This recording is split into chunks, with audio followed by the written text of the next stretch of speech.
नमस्ते बच्चों। आज की हमारी कविता है तूफानों से क्या डरना। इस कविता की कवयित्री है शिखा शर्मा जी।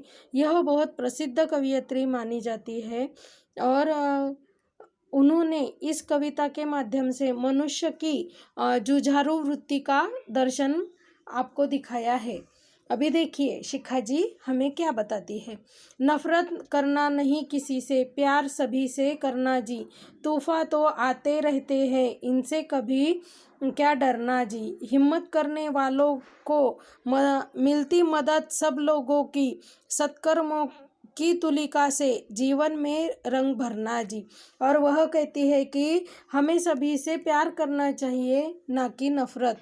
अगर हम नफरत करेंगे, सबसे झगड़ा करेंगे तो कैसे चलेगा जीवन में। इसलिए हमें सभी से प्यार से रहना चाहिए, अपने दोस्तों से, छोटों से, बड़ों से। अगर किसी बड़ों ने हमें कुछ सिखाया, सिखाते समय उन्होंने हम पर गुस्सा किया, फिर भी हमें वह छोड़ देना चाहिए। और ज़िंदगी में हमेशा तूफान आते ही रहते हैं, लेकिन उनसे कभी भी डरना नहीं चाहिए।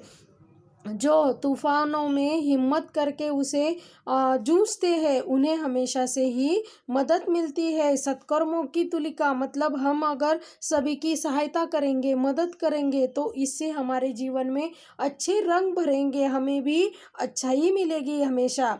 हार जीत का खेल है जीवन, खेल समझकर खेलो। जो भी मिलता हाथ बढ़ाकर खुशी खुशी तुम ले लो। वह का शिखा जी कहते हैं कि जीवन में तो हार जीत चलती है, जैसे खेल में चलती है। अगर खेल में हम हार गए तो हम रोते बैठते हैं क्या? नहीं, हम फिर से खेलने लगते हैं। ऐसे भी अपनी ज़िंदगी भी होती है। अगर आपको कुछ काम दिया गया हो, वो आपको समझ में नहीं आ रहा हो, आपको नहीं आता हो, तो अगर आपने छोड़ दिया तो सब चलेगा क्या? नहीं, उसे आपको फिर से अच्छी तरीके से और अच्छी तरीके से करते चलना चाहिए। मतलब आपको उसमें सहायता, हमेशा आपको उसमें प्रयत्नशील रहना है, तभी तो आपको उसकी मंजिल मिलेगी। और कवयित्री कहती है कि हमें ज़िंदगी में बहुत अलग अलग लोग मिलते हैं। अभी आप जैसे आप 5वीं में थे, अभी छठी कक्षा में आए हो। आपकी कक्षा में अगर कोई नया लड़का या लड़की आ जाए जो आपकी स्कूल की पाठशाला की नहीं हो, तो अगर उसने आपके सामने दोस्ती का हाथ बढ़ाया तो आपने उसे तुरंत दोस्ती कर लेनी चाहिए।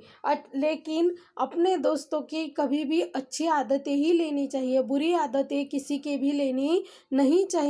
और खुशी खुशी से आप उनसे दोस्ती करो। जो जो आपके ज़िंदगी में हाथ बढ़ाकर आता है, अच्छी चीज़ों के लिए हाथ बढ़ाता है। अगर गलत कामों के लिए आपके सामने कोई हाथ बढ़ाए तो आप मना करो। लेकिन अगर कोई बोलता है कि चलो मैं तुम्हारे साथ में पढ़ाई करता हूँ या करती हूँ, या आपको कुछ समझ में नहीं आता तो मैं समझाती हूँ, तो आपने तुरंत उससे दोस्ती कर लेनी है।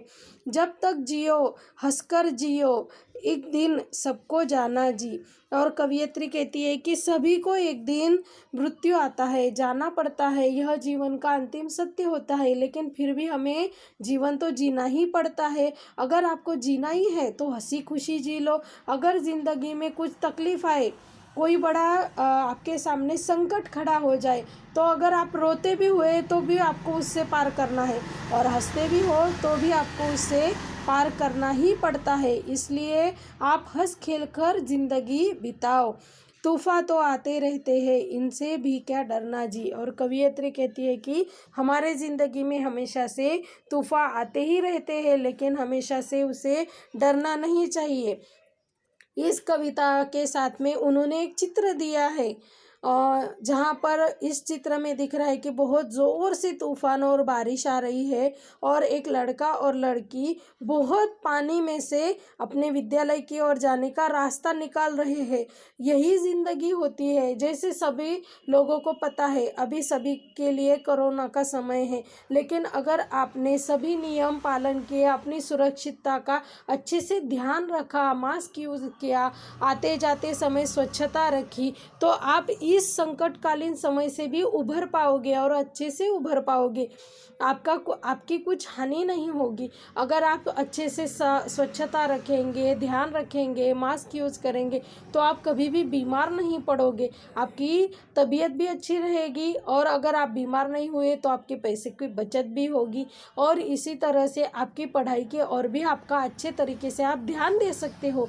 इसके लिए हमें कभी भी कोई भी संकट हो, वो घर का हो, बाहर का हो, समाज का हो, उसे हमें अच्छी तरह से उसके ऊपर हमें मात करनी है, लेकिन सही तरीके से। नहीं तो अभी कुछ नहीं हो रहा, चलो कैसे भी खेलेंगे, इसके यहाँ जाएंगे, उसके वहाँ जाएंगे, ये गलत चीज़ है। जैसे बच्चे पानी में से अपने विद्यालय की ओर रास्ता ढूंढ रहे हैं, वैसे ही आपको घर में रहकर अच्छी तरीके से पढ़ाई करनी है, जो मैं सोचती हूँ कि आप सभी लोग कर रहे होंगे, है ना बच्चों।